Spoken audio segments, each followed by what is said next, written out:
ಧರ್ಮಸ್ಥಳದಲ್ಲಿ ಉದ್ಖನನ ಕಾರ್ಯ ಇವತ್ತು 9ನೇ ದಿನಕ್ಕೆ ಕಾಲಿಡ್ತಾ ಇದೆ. ಇವತ್ತೇ ಆಲ್ಮೋಸ್ಟ್ ಇಡೀ ಪ್ರಕರಣಕ್ಕೆ ಕ್ಲೈಮ್ಯಾಕ್ಸ್ ಸಿಗುವಂತಹ ಸಾಧ್ಯತೆ ಇದೆ. ಇವತ್ತೇ ಫುಲ್ ಸ್ಟಾಪ್ ಬೀಳುತ್ತಾ?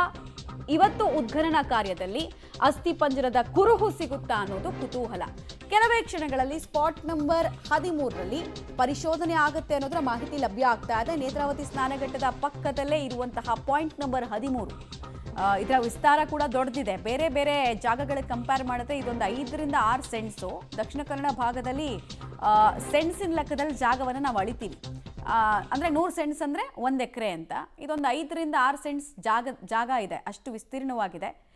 ಇಷ್ಟು ಅಗಲಕ್ಕೂ ಆಳಕ್ಕೂ ಹೋಗುತ್ತಾ ಟೀಮ್, ಯಾವುದರ ಮೂಲಕ ಹೋಗುತ್ತೆ ಅನ್ನೋದು ಪ್ರಶ್ನೆ. ಮಣ್ಣು ತೆಗೆಯೋದಕ್ಕಂತೂ ಅವಕಾಶ ಇಲ್ಲ ಅಂತ ಹೇಳ್ತಾ ಇದ್ರು. ಸೊ ಏನು ಟೆಕ್ನಾಲಜಿನ ಉಪಯೋಗಿಸ್ಕೊಳ್ತಾರೆ? ತುಂಬ ಟ್ರಿಕಿ ಇರುವಂತಹ ಪ್ಲೇಸ್ ಕೂಡ ಹೌದು. ಯಾಕಂದರೆ ಅಕ್ಕಪಕ್ಕದಲ್ಲಿ ನೀವು ನೋಡ್ತಾ ಇರ್ಬೋದು, ಕರೆಂಟ್ ಕಂಬಗಳನ್ನು ಕೂಡ ಅಲ್ಲಿ ಹುಗಿಯಲಾಗಿದೆ.